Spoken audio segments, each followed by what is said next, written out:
जी नमस्कार, मैं हूं राज पाठक। देखिए, बिहार में लोकसभा चुनाव खत्म होने के बाद अब राज्यसभा की जो सीटें हैं उस पर जो है कई दावेदार तैयार हो गए हैं। बीजेपी के लिए भी जो है अब ये चैलेंज हो चुका है कि वो किसे राज्यसभा की सीट पर जो है वो टिकट देकर के भेजे। वहीं पर राजद से भी एक सीट खाली होने की वजह से उनके पास भी इसी तरीके की माथा पचौल है कि किसे भेजा जाए। कई उम्मीदवार हैं और उम्मीदवारों के बीच कई दावेदार हैं जो ये कह रहे हैं कि हमें इस सीट पर भेजा जाए। देखिए, बीजेपी से जो नवादा के वर्तमान सांसद हुए विवेक ठाकुर, वो राज्यसभा सांसद थे और जब सांसद आपको राज्यसभा के सांसद थे और जब अब लोकसभा में वो निर्वाचित हो गए हैं तो उनका सीट जो है खाली हो गया और इसे लेकर के अब कई उम्मीदवार जो हैं वो दावेदारी कर रहे हैं। इस बीच बीजेपी के लिए मुसीबत बन चुका है कि वो किसे मौका दे। सीट एक है, यानी कि एक अनार बाकी 100 बीमार है, इस तरीके की स्थिति बन चुकी है बीजेपी के पास। लेकिन ये चर्चा में था कि जो काराकाट से चुनाव लड़े थे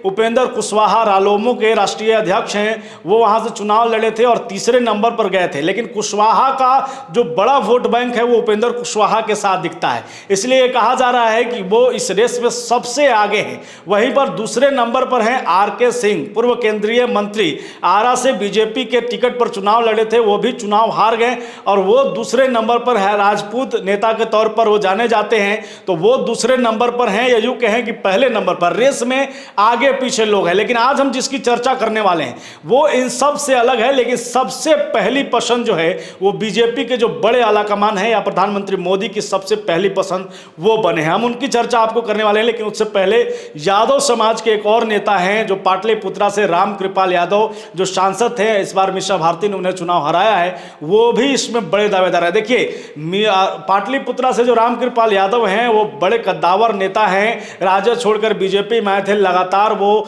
चुनाव लड़ रहे थे और बीजेपी की सीट जीत कर ले जा रहे थे लोकसभा में।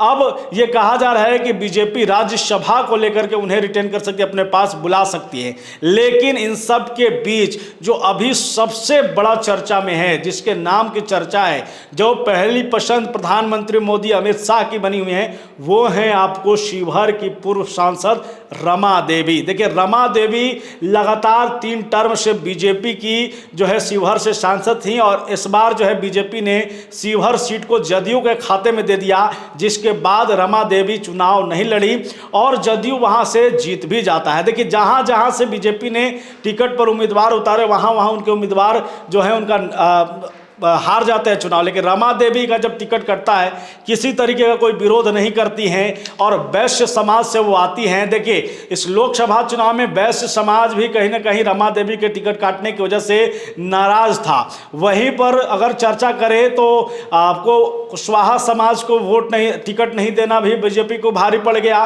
राजपूत समाज का एक भी मंत्रिमंडल में शामिल न करना मोदी सरकार को, कई दावेदार इसी समाज से लगातार आ रहे हैं कि राजपूत समाज को मंत्रिमंडल में शामिल क्यों नहीं किया गया। 5 सांसद उसके अभी भी लोकसभा में है। कुशवाहा समाज, जो कुशवाहा वोटर है, वो अगर उपेंद्र कुशवाहा को नहीं भेजते हैं, अगर केंद्रीय मंत्रिमंडल में शामिल नहीं करते हैं, तो कुशवाहा समाज नाराज हो सकता है।